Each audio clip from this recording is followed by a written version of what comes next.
Olá, bem-vindos ao Number 27. Sou o Jack e hoje vou falar sobre o incrível Saab 9000 Aero.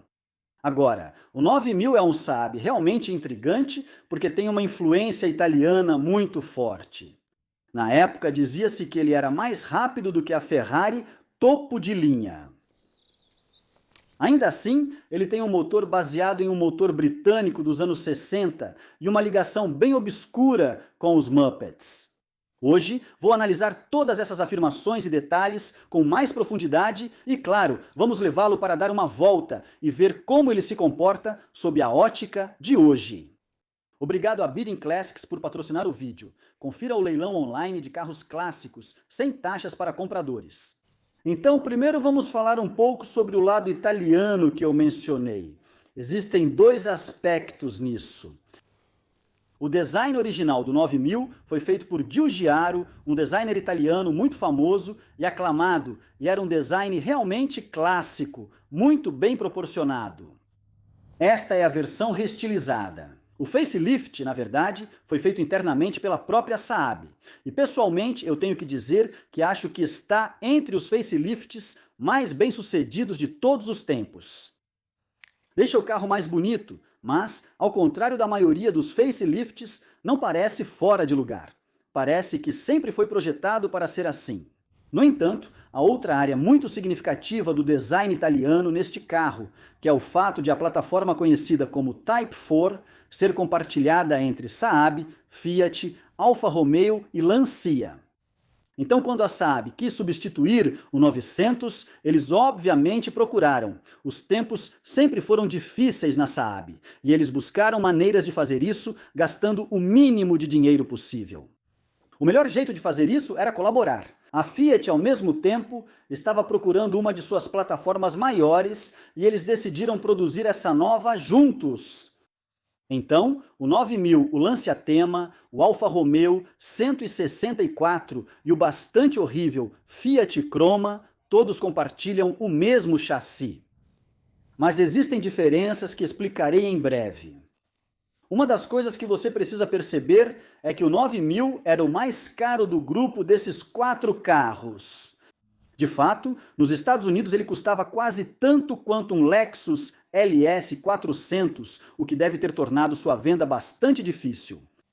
Então, por que ele era mais caro do que os outros carros, do que seus carros irmãos? Bem, ele pode até ter usado a mesma plataforma básica, mas a Saab, sendo a Saab que é, insistiu em fazer algumas mudanças para melhor. Por exemplo, as portas tinham barras de impacto lateral bem robustas, ausentes nos carros italianos.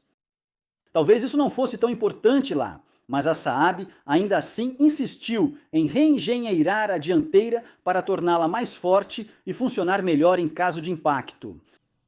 Estranhamente, também há mudanças na suspensão, e isso, pessoalmente, eu não entendo. Eu não entendo por que a Saab fez isso. Os carros do grupo Fiat tinham suspensão McPherson nas 4 rodas. Não é o sistema mais avançado, mas ao menos é independente em todas.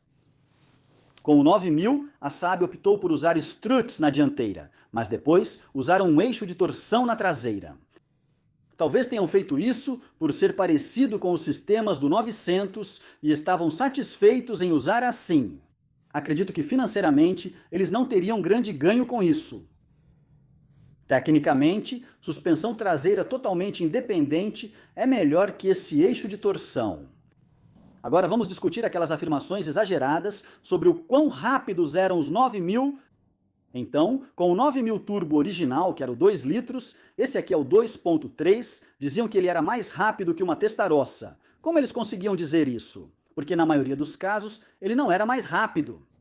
Mas a medição que eles usaram foi de 80 a 110 km por hora, que é uma ótima medida do mundo real para saber como o carro realmente anda e quão rápido ele é. Então, em quinta marcha, de 80 a 110 km por hora, o Saab 9000 Turbo original, que tinha 195 cavalos de potência, era na verdade mais rápido que uma Testarossa, acho que por 1,5 segundo ou 2 segundos.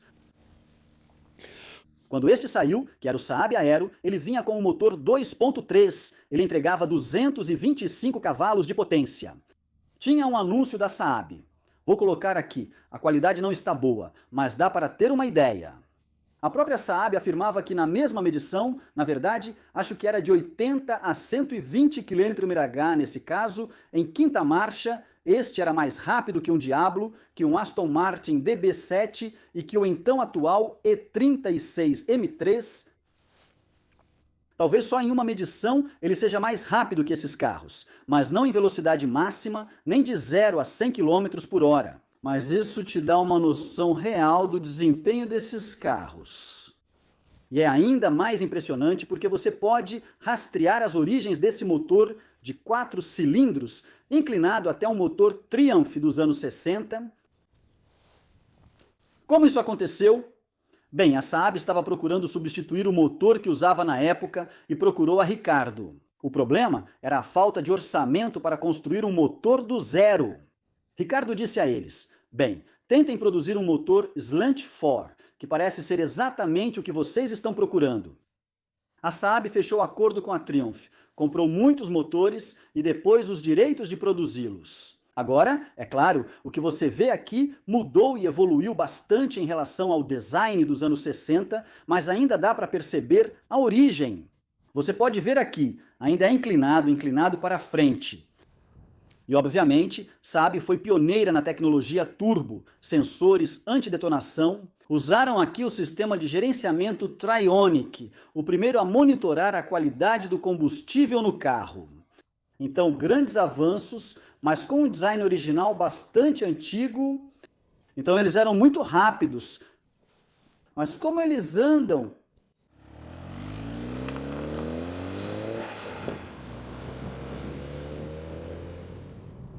Então, foi durante os últimos dias mesmo do 9000 que a Saab foi adquirida pela GM, o que marcou o início de sua lenta decadência até, infelizmente, a extinção, que é onde ela está hoje. Isso é realmente triste, mas não se pode culpar o 9000, pois foi um carro muito bem sucedido.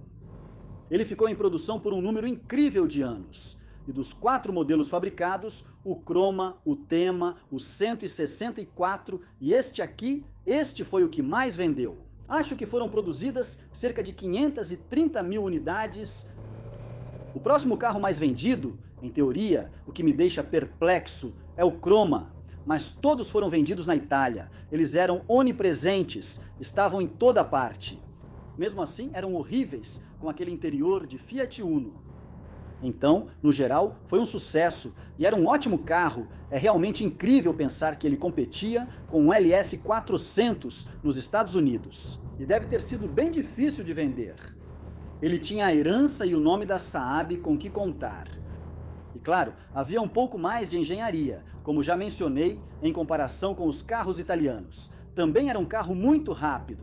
Então, comparado ao BMW, ao 535, este, na verdade, era mais rápido, mais barato e tinha um consumo de combustível melhor. Então, sabe, de muitas maneiras, embora fosse caro, ainda assim não era um mau custo-benefício em comparação ao que você conseguia com outras opções semelhantes.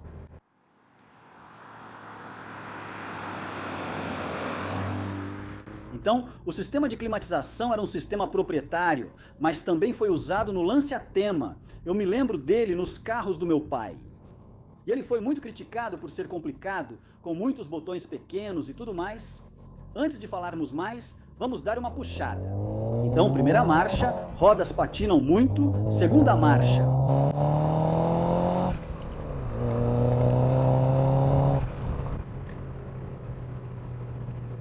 Muito suave para um 4 cilindros. Primeiro você nota que os bancos eles são fantásticos, são recaros. Agora, eu disse que havia uma ligação com os Muppets para este carro, para o 9000 e o 900 que o precederam. Isso, na verdade, tem a ver com os bancos que não são recaro, os bancos padrão da Saab, que, segundo dizem, foram inspirados nos Muppets no espaço. E você pode ver a semelhança entre os designs. Mas, só para este carro, eles pediram para a Recaro desenhar alguns bancos e eles são fantasticamente confortáveis. Eles têm um visual ótimo. Quero dizer, os bancos padrão também são muito bons. para ser bem honesto, mas esse é um fator que diferencia o Aero.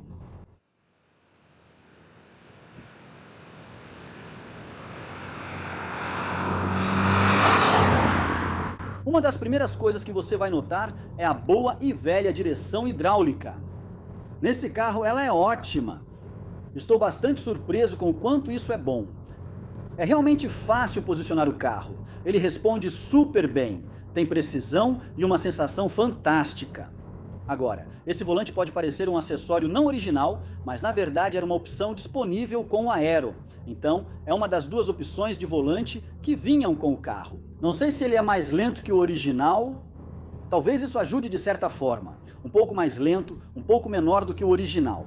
Talvez ajude a sentir o carro ainda mais ágil. Mas, de qualquer forma, posso te dizer que a dianteira está ótima. Muito, muito boa. O peso do volante também está perfeito. Isso só mostra como alguns sistemas modernos são realmente ruins.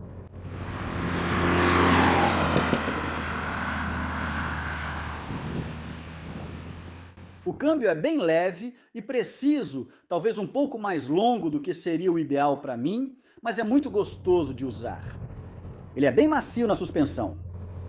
Eu acho que talvez dê para sentir uma diferença entre esse e os outros carros do grupo, no jeito que a traseira parece um pouco menor, talvez um pouco mais saltitante, mas não tenho 100% de certeza. Faz tempo que não dirijo outro carro.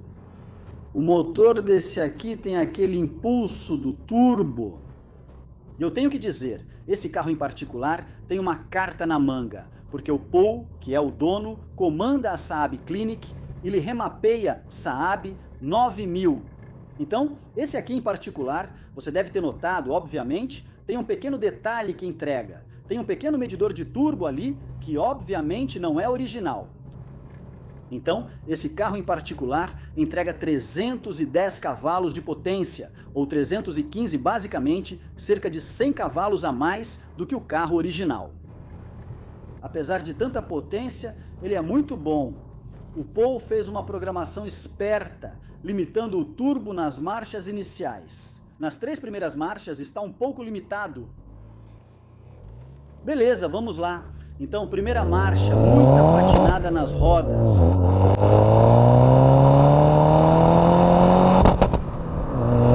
Bateu no limitador na segunda marcha. O Paulo baixou para 5,5, eu acho, de 6. Ele tinha me avisado sobre isso. E esse negócio é realmente rápido. Para ser sincero, os carros originais já são bem rápidos também. Mas esse aqui, obviamente, está em outro nível.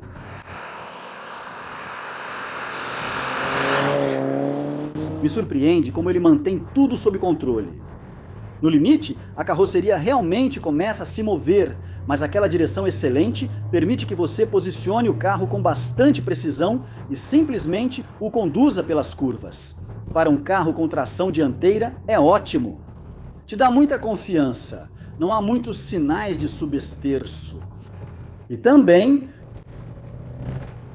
sim, há um pouco de torque steer, mas não é nada demais, e há mais aderência na dianteira do que eu imaginava. Se você continuar forçando nessas curvas fechadas, a física prevalece e ele sairá de frente suavemente. A traseira realmente não parece entrar em ação, ela só está ali, nunca parece que vai sair do controle. Lida muito bem com as irregularidades da estrada. Na verdade, quanto mais rápido, maior o conforto. É um carro bem suave de guiar. Agora, eu adoro o jeito como o painel interno é esculpido. Tem um aparelho de som não original ali. Além disso, isso aqui foi revestido com fibra de carbono. Originalmente, isso aqui teria sido ou um preto fosco para essas setas, ou teria sido uma madeira de bordo, que eu acho que era o caso desse aqui. O atual proprietário, Paul, não gostou disso, então ele encapou. Mas do jeito que está esculpido e cortado, eu acho que, não sei, ainda tem aquele toque Saab. É interessante que, por causa dessa arquitetura compartilhada, esse foi o primeiro carro em que a Saab moveu a chave daqui do lado, perto da alavanca de câmbio, para a minha posição tradicional ao lado do volante. Então, o Paul programou, então obviamente ele limita o torque na primeira, segunda e terceira marchas, o que eu acho totalmente necessário. Outra coisa impressionante sobre isso é que ele ainda consegue fazer 40 milhas por galão, o que para um carro com esse desempenho e dessa idade, eu acho incrível. Então, o 9000 Aero, os turbos em particular, são realmente uma parte significativa da história da Saab. Acredito que não seria criticado ao dizer que este é o último Saab autêntico. Sim, ele teve uma certa influência italiana também, mas na verdade a Saab ainda conseguia manter sua identidade nele. E depois disso, tudo virou GM. Não foi a melhor época da história da Saab.